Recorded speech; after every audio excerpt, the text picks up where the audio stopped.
appreciate everybody being here. First introductions. I'm Niqnaq. I've been in the fandom for 4 years, and I've been a Christian for 7 years. All right, for those of you that don't know me, I am Commander Kitsune. I have been a Christian all my life. I grew up actually in the Congregational Church. Most of my adult life I've spent in the Lutheran Church. Currently I'm in a Unitarian Church. I am ordained by First Nation Church, which is the Church of the Cherokee Nation. I did find out, though, just recently, because we always thought we were Cherokee, one of my cousins finally did some real research on my history. We're actually Chippewa, which makes a lot more sense being that we're from Ohio than being Cherokee, so that works. I've been in the furry fandom since 1993. I actually was the originator of the Furry Christians, though, back in about 2003-2004. And I told Niqnaq last night the story on this.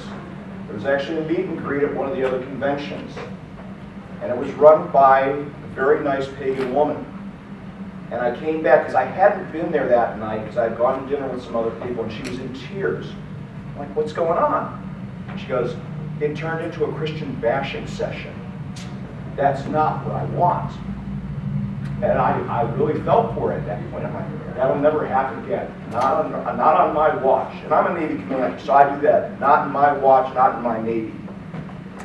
And so I said, okay, I'm going to put together a panel where we can talk about religion.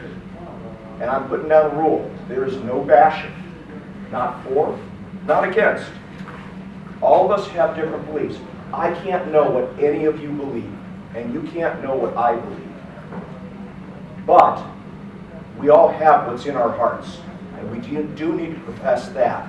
So that's how I want this attitude to go through, is that we show this openly, and we don't do it hostilely. We bring out the good points in each other and lift each other up. So, this panel.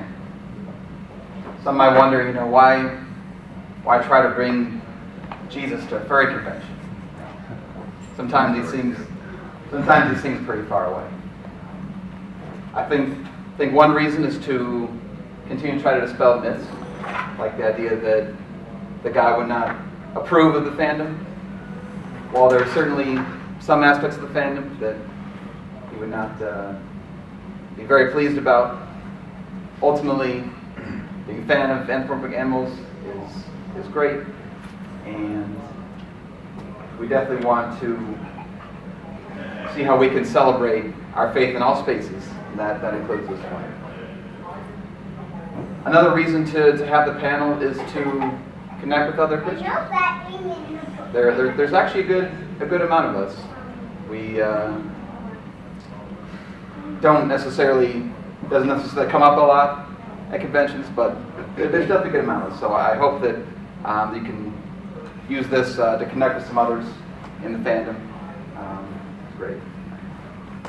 Whether you're somebody that's like a biblical scholar and you have a very strong knowledge of the Bible and you can quote anything, major props to you. And if you're somebody that's like, well, yeah, I've heard about this Jesus guy. He seems kind of cool, but I don't know. Great. Glad to have you also. Liz Eaton is the presiding bishop of the Evangelical Lutheran Church in America. Before she was the presiding bishop, she'd actually been at my church. And one of the other comments that she had brought up around us was the old saying, preach the gospel always. Use words only if necessary. And that's where when people say, well, is Jesus really here? Well, if Jesus is in our hearts, Jesus is here. And we need to show that all the time. And it's not by telling others what to do. It's by showing that example of what we do. And the whole thing of showing love towards others and compassion and doing the right thing and taking the high road. Yeah, when someone goes and cuts your legs out, does that mean you go and fight back? No. Jesus said it very plainly. Jesus was quite the comedian. When he said turn the other cheek, that's not just saying let them punch you again. The thing is, you have to take that in context. When somebody would strike you, they're using the right hand in the open side, and they're striking you. Now, if you turn the other cheek, go ahead and turn the other cheek, that means I either have to backhand or I have to use the left hand. I am now the one who is denigrating myself. Jesus understood that.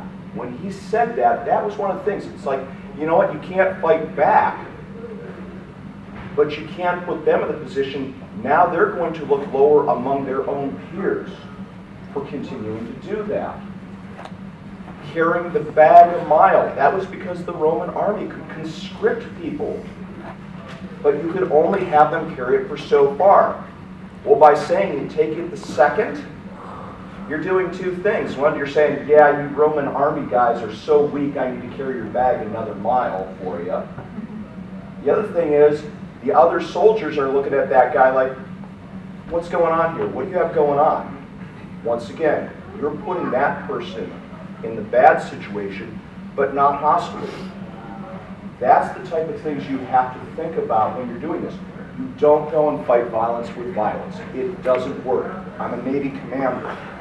Violence doesn't solve anything. And it's one of the reasons why I had a lot of problems with my military career. Even though I managed to go all the way up to commander and retired from the military. You just can't think, yeah, we're just going to bomb somebody and that solves it. No, we've been doing that for 5,000 years. We're still a messed up planet.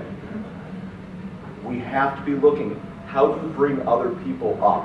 What do you do that's right? Because when you do the right thing, then you have the chance of having someone pause and think, maybe I need to be doing that as well. And at that point, you've won. Maybe only a little step, but you've won that one step. Yeah. Well, absolutely. I was going to say, Torah. You have time. Oh, okay. You have a story? No. Just along that lines, Christ does not need a defense lawyer. Too often we feel, oh, well, they're attacking him, we have to defend him. No. He needs advocates. He doesn't need defense lawyers. And we have to make sure we don't lose sight of that what they're saying is not an attack on us. They're attacking him, and they're really wasting their time. I concur. Did everyone hear that comment, by the way? Yep. Okay, well, I was thinking of the people towards the back. I want to make sure you could all hear it back there. So I think you were yes, please. So, well, one of the things that we're called upon as Christians is to work to grow in our faith, to continue to learn. You know, we all have struggles. We're all sinners. We're all broken in different ways, and there's plenty of opportunity to continue to learn. There's plenty of great resources. Of course, obviously, we want to start with Scripture and understand what that's saying.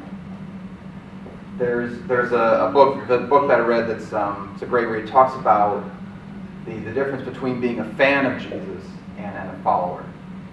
A fan of Jesus is somebody that might profess his name, be very excited, maybe be very happy to attend church on Sunday, maybe has a bumper sticker and other cool things to show their faith. But when it comes to their major life decisions and major areas of their life, they kind of put them to the side and kind of decide, things. And ultimately, that's will ultimately fall short. Leading our lives that way. A follower of Jesus is somebody that truly has accepted him into their heart, and it says, "Okay, Jesus, I put you in control of my life. I surrender to you and ask you to guide me." And it's very difficult to do. It's very challenging to surrender, right? Like surrender our whole life. Why would we want to do that? Because we have a lot going on in this life, right?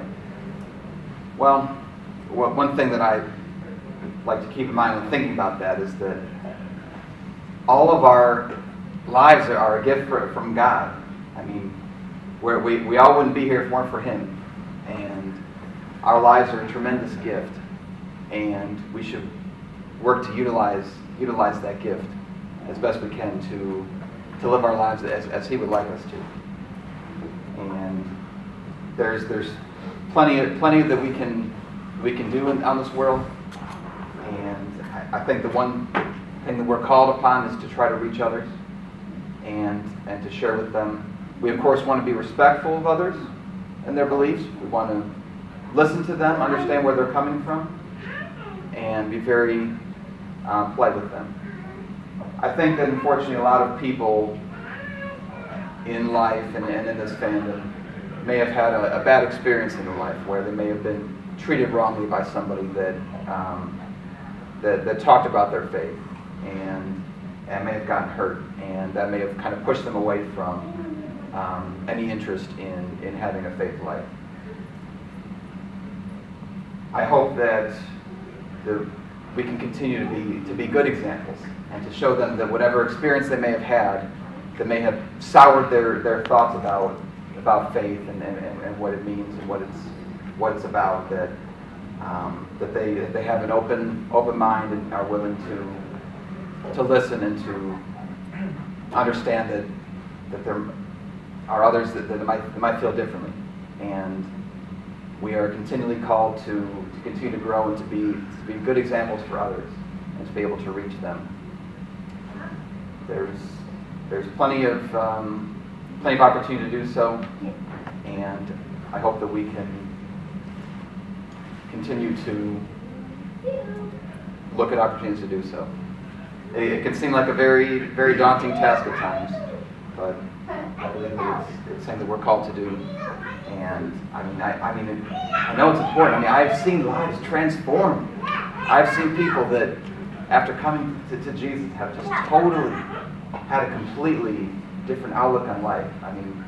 I have friends that are in ministry and are reaching people all over the world with the gospel. I mean, people in other countries, in the Middle East and other countries, and it's amazing to see the work that they're doing. There's plenty of people that can be reached, and even some of them are, all around us here. So I hope that we can look at opportunities to do that. And if you feel like, well, I'm not quite ready for that, I totally understand. I mean, sometimes I have doubts about talking to others, and that's why we have to strive to continue to learn and to be confident in what it is that we believe, so that we can reach others. If anybody had noticed, I was going and looking around the whole room. I was doing a count, and I was like, we're up to 39. I said, down to 36, we're down to 35. But I am very pleased with the number of people that showed up, especially on a Sunday morning, because I know a lot of people, it's like, Sunday morning, gotta get up. The thing is, and I'm an old church man, so for me, it's like, what time do you get up on Sunday morning? 6:30, same time I get up every other day, because I got to go into church and set up the audio system. That's just how it works. So for me, doing something on Sunday morning, that's fine. So I do want to thank you, because I've had groups as small as like 5 to 6 people doing these panels over the years, and this is where I'm really thankful that Niqnaq decided to bring it back.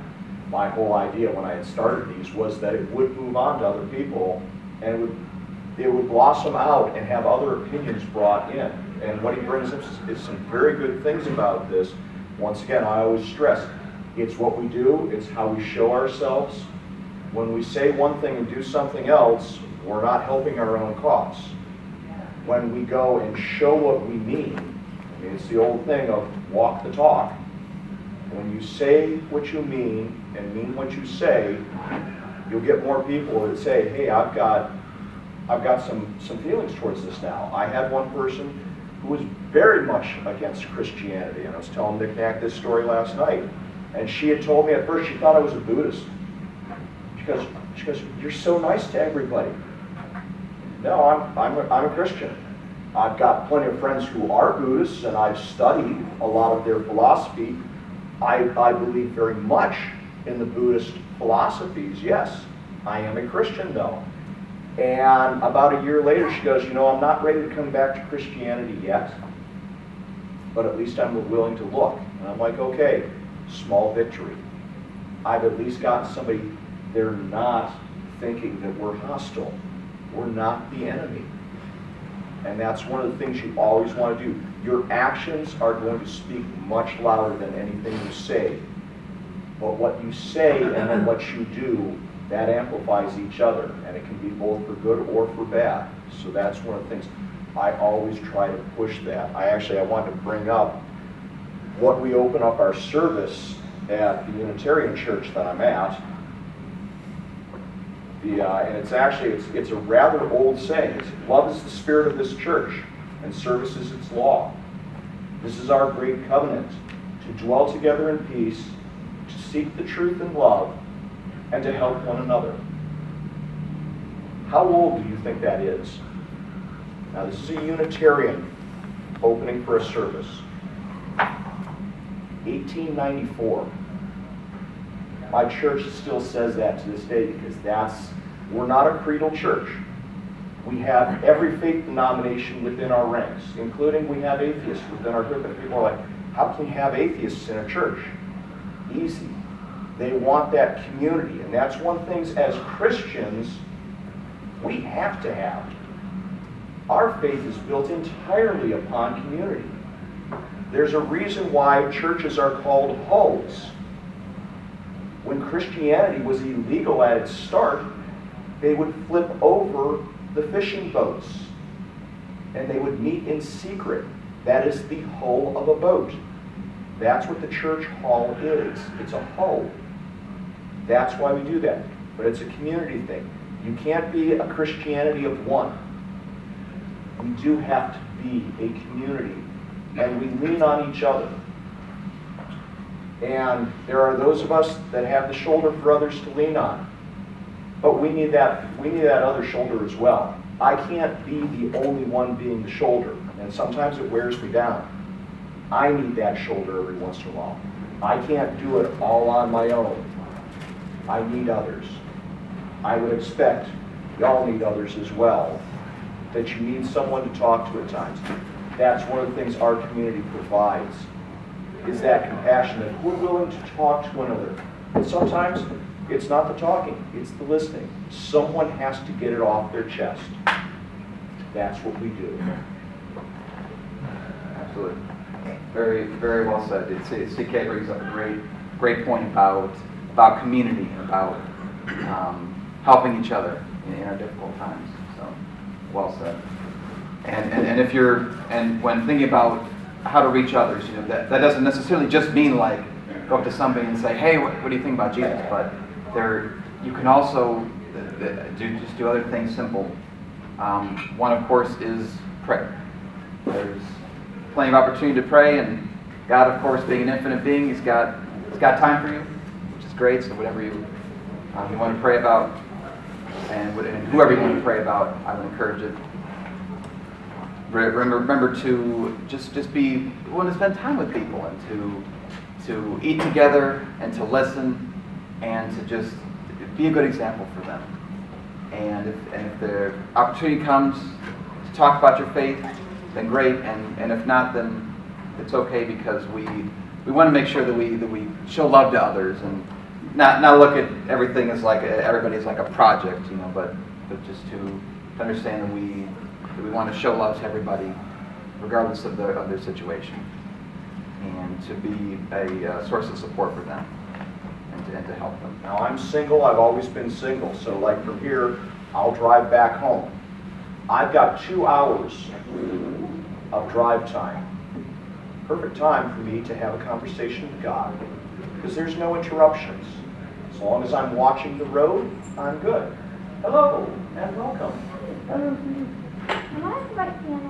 Which one are you looking for? The Christian one? You are here. Welcome. We have seats along the wall. There are still, there's a seat right there by you. So welcome. There's one. My pastor always used to talk to people and ask them, how much do you meditate? And everyone's like, meditate? Because they're used to praying. It's like, you know what? You can be asking God, but if you're always talking, when do you hear the response? When do you feel the Spirit move through you and hear that, oh, maybe I'm supposed to do this? And for me, I'm also a spiritualist. I have had spirits with me through most of my life. One of them I used to say, carry the clue by 4. Because when I'd be sitting in the sermon, I'd get the clue by 4 on the back of the head saying, hey buddy, this sermon ain't for me, it's for you sitting there. You need to be listening. And at that point, I might not get the message. But years later, it's like, that's what Pastor Eric was talking about. I get it now. This is what I'm supposed to do. That's why we want to listen. That's why we want to listen for God. The answer we get is not going to be what we want. Rarely do we get what we want. It's what we need. And sometimes we don't want that message. But we still need to hear it because at a later date, that might be critical. It might be the absolute thing that, hey, I need to make this change.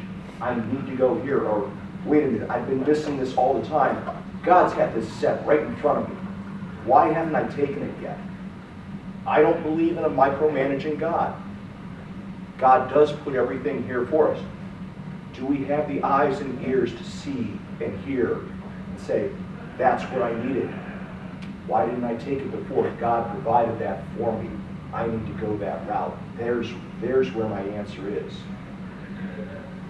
Absolutely. And that's great what Zeke said about prayer, because it is important that we pray, but that we pray kind of in the right way. You know, I often if you hear somebody pray like, "Oh, please God, help my sports team to win tomorrow." I mean, obviously, if you got the opposing team praying, he can't answer both prayers. So Answer both prayers. Someone's going to be disappointed. yes. So It's like when Michigan plays Notre Dame. Please, God, let both teams lose. oh yes. And being from Ohio, it's like, it ain't going to happen. Sorry, kid. Yes. So in that situation, I would encourage people to pray to say, you know, God, if you could help the teams to perform to the best of their ability, and to just keep everybody safe, and to have a fair game, and whatever the outcome may be, then I understand. So we want to. Actually, that brings up a very good thing. When you pray, are you praying for the benefit of just you, or just one person, or just one thing? Once again, is that really moving in your heart? Are you bringing everything up? One of the things I used to love at like the auto races is when they do the prayer. It's for the safety of the drivers, for the safety of the safety teams, that everyone watching is blessed. Okay, that's something to pray for, because that is not making one better than another. It is to bring everyone along. Yes, God, please let me win the lottery. Yeah, well, maybe somebody else needs that lottery more than me. So is that really doing the good for all? My problem is, I actually have a problem. I can't pray for myself. I have not been able to pray for myself since I was a kid. I can't bring my heart to do it. I can pray for somebody else like nobody's business. To ask for something from me? That seems pretty selfish on my part, but that's my viewpoint. And once again, I can only say what I believe. I can't tell you what to believe. But that's part of my being, is that I have to look to the other person. I think that's what made me a better officer. It's what's made me a better IT security person. I'm not looking at the what's in it for me thing.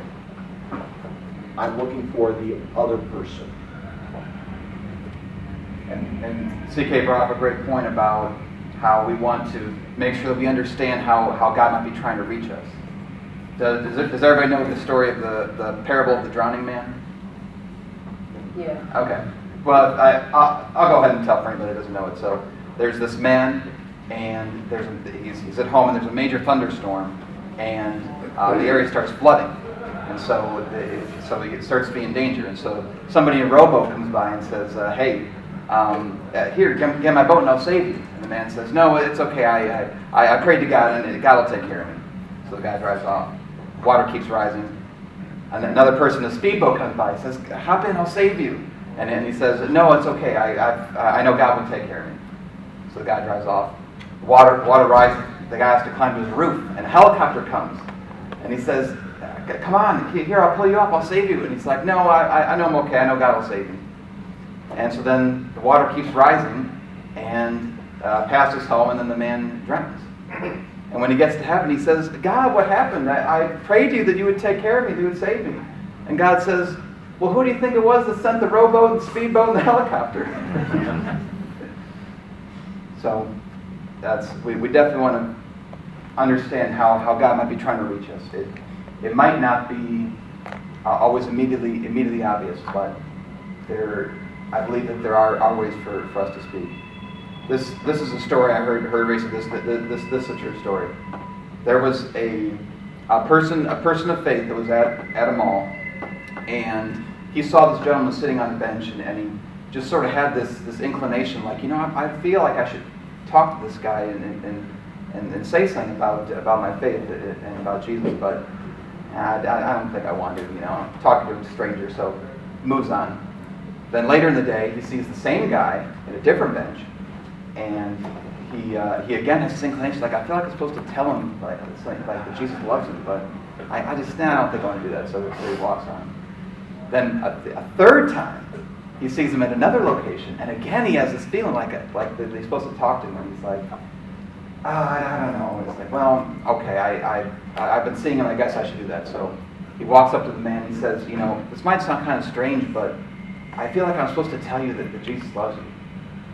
And the man starts to get tears in his eyes. And he says, earlier today, I was at the end of my rope, and I prayed to God, if you are real, give me a sign and show me. And you're the third person today to come up to me and tell me that Jesus loves me. So it's pretty incredible sometimes, the way that he shows himself and the work that he does. And you bring that up, and I was actually just talking to somebody yesterday along the same lines. Back when I was on active duty in the military, I was suicidal. Since then, I have actually been a first responder 4 times for suicides. I haven't lost one yet, and I pray to God I never do. Those types of things, though, you might be in the right place at the right time. You might only have one shot to make that change in somebody else's life. Do you have the courage to go and do that? Are you willing to risk exposing yourself to someone else so that they realize we're not in all alone? There are others. We can't walk in their shoes, but we can understand the path they're walking. They still have a different viewpoint, and I've been there, done that, got the t-shirt, almost got locked up. I managed to escape. The thing is, you do that type of thing, and I was talking to somebody yesterday in one of the lines, and they said, yeah, I've got a family member that's at that same point, and they now know the trigger signals. And I said, yeah, but the one thing is, if you talk that person down from that point of total despair, that person now realizes, because that ledge is always there. As someone who was suicidal, that ledge will always be there for me. And those thoughts always come back. Now I'm just a jaded old man. But I realize when I get to the edge, going forward, that next step isn't the only option. I have the option now to step away. And when you allow a person to understand that, from that point on, they also have that knowledge. They can back away from the edge. So that's part of what we do as Christians. We have to be able to step out there and say, you need to move back a little bit. There are other things in life. And I know at Mid-South, or Kalecgos a couple years back, I actually got backstabbed by somebody who I thought I actually had found the person for my life. She had taken me for a couple $1,000s and basically backstabbed me. And it pretty much destroyed me right then and there. And when I came out of the convention, there was basically a homeless guy out there. I'm like, dude, it's real hot out here. Have you had anything to drink?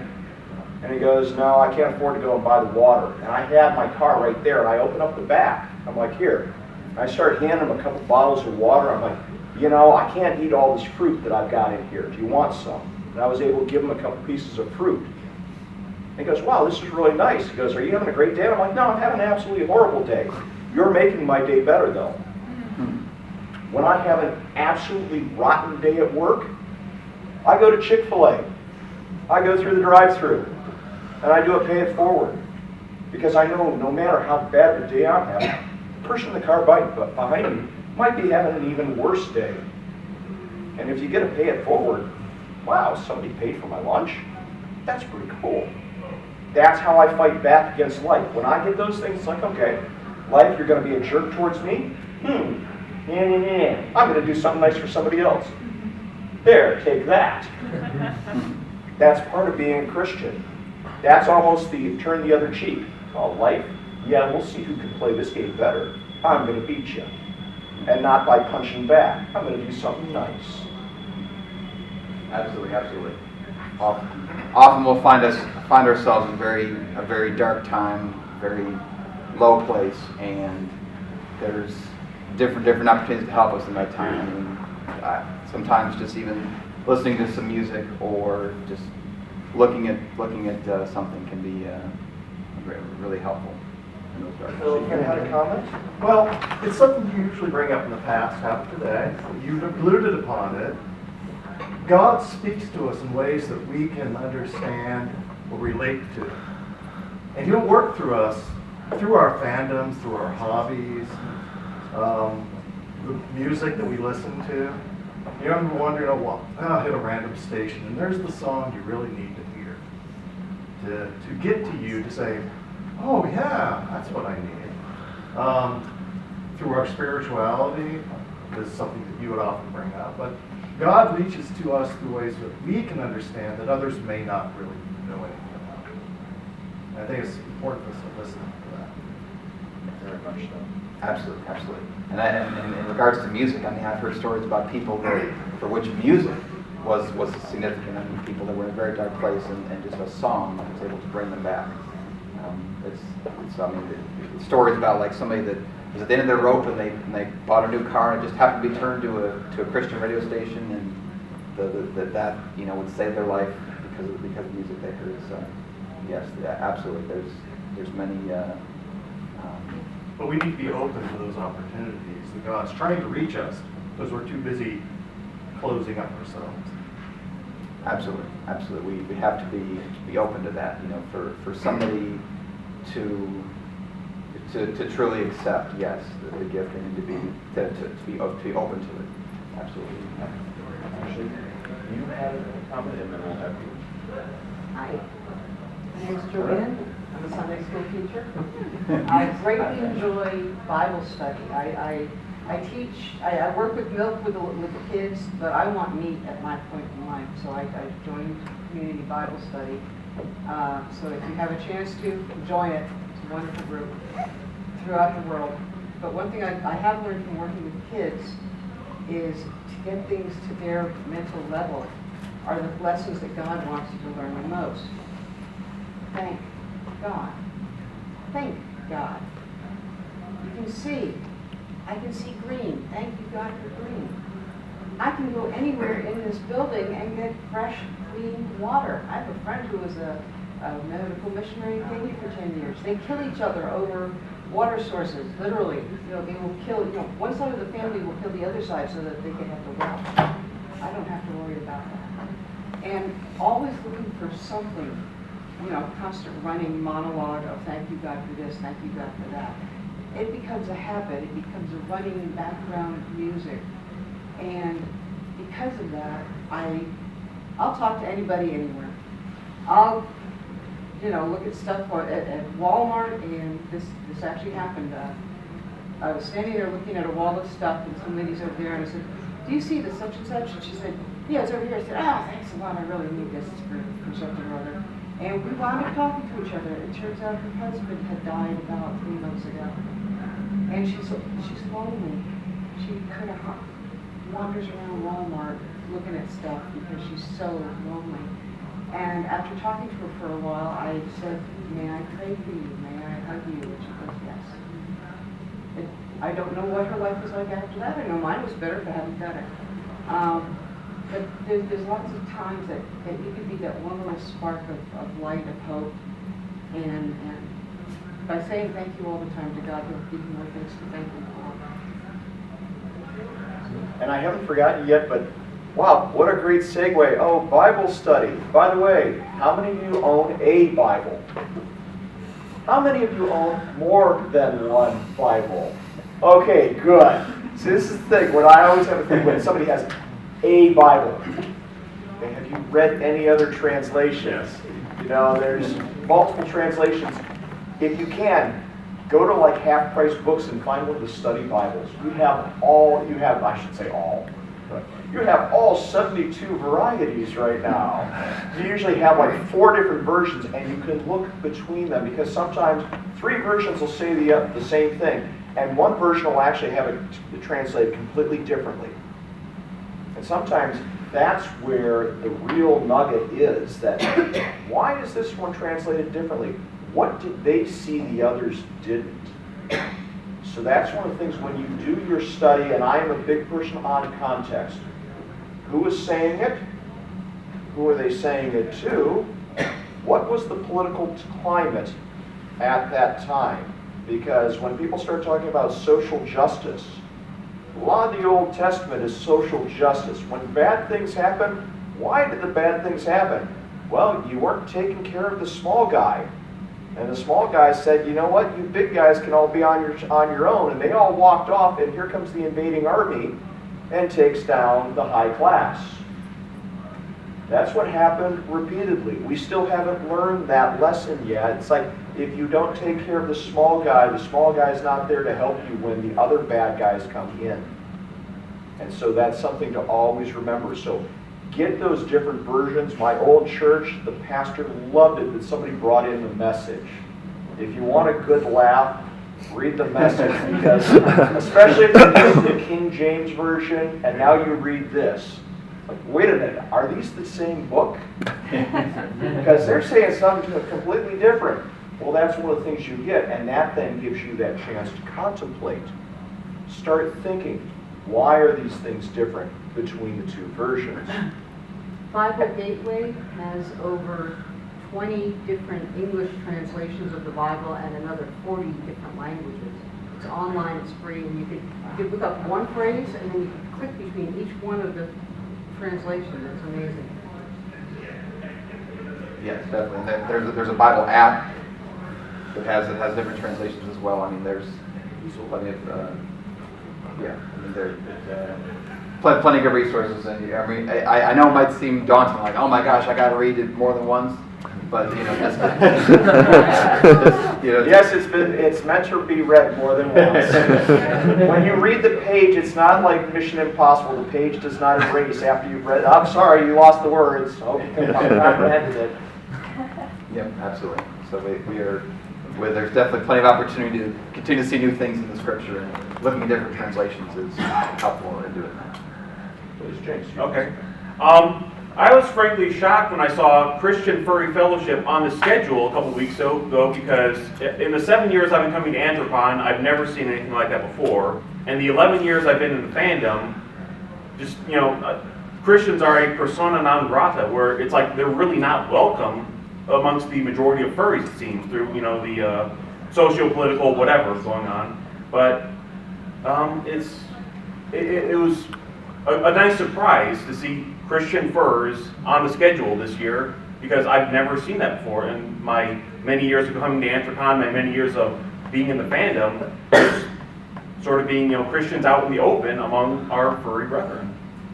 This is also, once again, I started this back in either 2003 or 2004 for a specific reason. Another thing was, some of the artists that I know were afraid to go and say that they were Christian because they'd lose business. And I said, okay, that's absolutely wrong. So now, instead of going out and buying Christmas cards every year, I commission artists. And I have over 350 people get Christmas cards every year. Now, about 2/3 of the list has gone to the E variety, which Helps a lot when you're sending Christmas cards around the world, because international costs for sending a card out is a lot more than it used to be. But the thing is, I've got people who are ambassadors. I had the former head of NASA. I've got a couple admirals on my list. I've got heads of state on my list. These cards go out, and I'm like, here's my rules on this one. The former head of the Navy Reserve said, I never know what I'm going to get with the card. But your card is the one I look forward to the most. And it's got all my characters. And it's like, yes, I'm sending out a furry Christmas card. And this is how I pay it back to the furry community, is I'm going to find these artists who are afraid to say I'm a Christian. And I'm going to give them business. Not that I'm going to give them business exclusively, but I want to make sure, yeah, I'm actually putting my money where my mouth is. I'm going to make sure I support these people. And one girl, she's like, oh, I can't believe you're paying me the same as what you're paying these high-priced artists. I'm like, you're doing a commissioned job. You're doing the same work. She now actually has a business down in Mexico doing artwork because she realized, oh, maybe I am that good. And that gave her the confidence. Once again, I have pulled up. Not that I've gone and done it at somebody else's expense, but I've helped that person up and brought them where they feel better about themselves. Yeah, I can do this. And so you move them along. That's one of the things you want to do. Yeah. Oh, wait, sorry, can I say something? So I definitely understand what you're saying. And I think that part of the reason why we kind of get that feeling is that the loudest voices usually in the fandom are those that have a different message. And at the same time, though, I don't think that necessarily there very well may be some of the leaders that actually are Christian, but the more popular message is something different, you know, because when people think of Christian, it means, oh, Christians are no fun, you know, they don't want me to do all these fun things. And that's the National Football League, the no fun league. So we definitely want to continue to try to challenge people and say, you know, we're Christian, but we're all about having, you know, lots of kinds of fun and doing lots of fun things at cons, and just kind of challenging that mentality that, you know, that most that, you know, people are not Christian, and that we should push it off. So. Glad to hear that what you're saying, and we definitely want to continue to try to show others that the Christianity can be a part of the family. All right, we're going to let you have the last word because we're almost up on time. But please. Yeah. I'm not part of the fandom, I'm just a psychologist, but I have been a Christian all my life as well. And I just wanted to say that I think like this fandom is a very beautiful fandom, and I think it's I'm very like glad to speak with you guys and to be with you. And I think what the point was that you were saying earlier was that it's not us who do it, it's God who works through us to do it. And I think the true beauty that you have here is that God can work through someone with a sinful nature and create beauty. Like, I think we've all had traumatic experiences in our lives at some point. But really it comes down to something that it's amazing how God has taken such a traumatic experience that's made it evil and has made it good. He can make it good through how you can help others through it. And I really think that despite how some Christians are seen here, or how you guys worry about how the fandom looks at you, I really think that if you express yourselves like how you do, like, you know, Christ would like you to, then people will notice and say, what does that person have that I don't have? And you can be 100% honest with them and say, like, I am Christian, and that's the reason here. And the people, the whole basis of all the studies I've had of the fandom is that this is a place of comfort. Like, in Christ, God brings comfort. And if he sees that you have it, and if others who are struggling for that comfort see that you have it, they'll want that. And you have the opportunity to give it to them.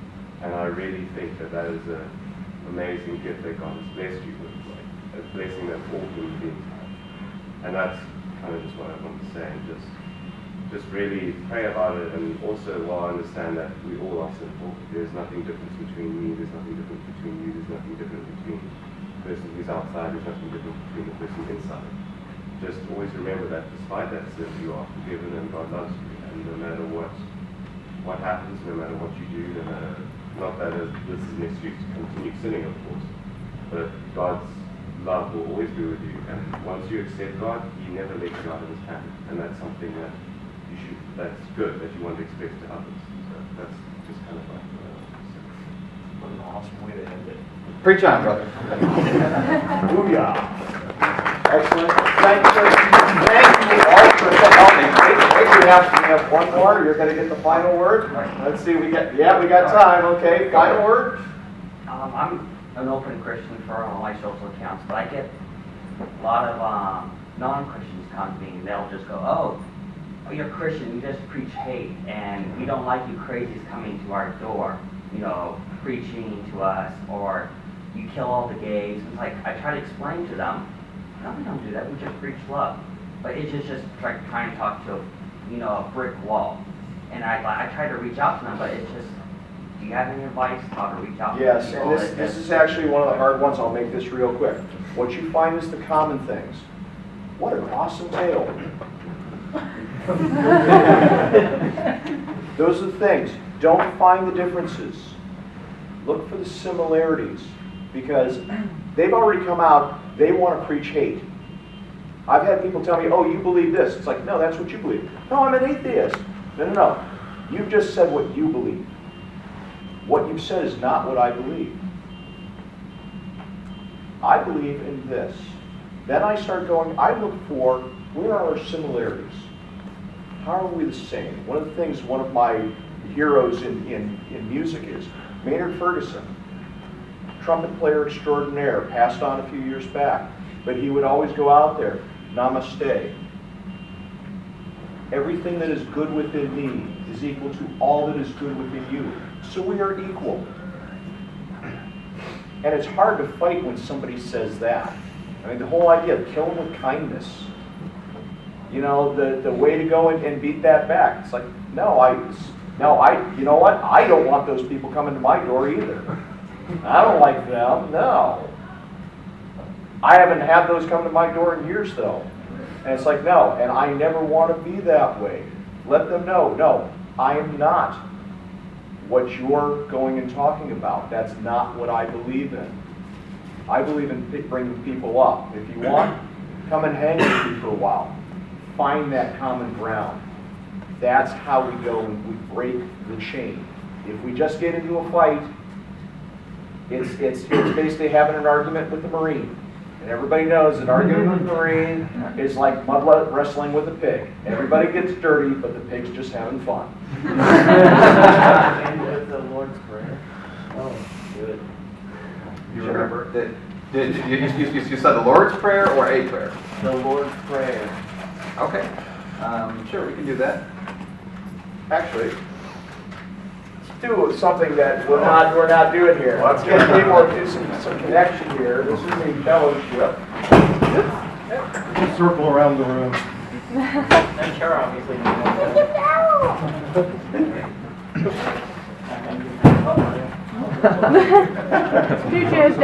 Tails are just what they are.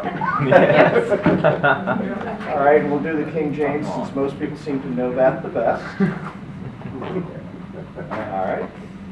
Our Father, who art in heaven, hallowed be thy name. Thy kingdom come, thy will be done, on earth as it is in heaven.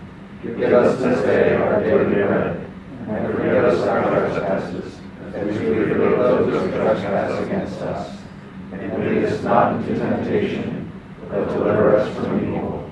For thine is the kingdom, and the power, and the glory, forever and ever. Amen. And see, as many denominations as we have, we found common ground. Yeah.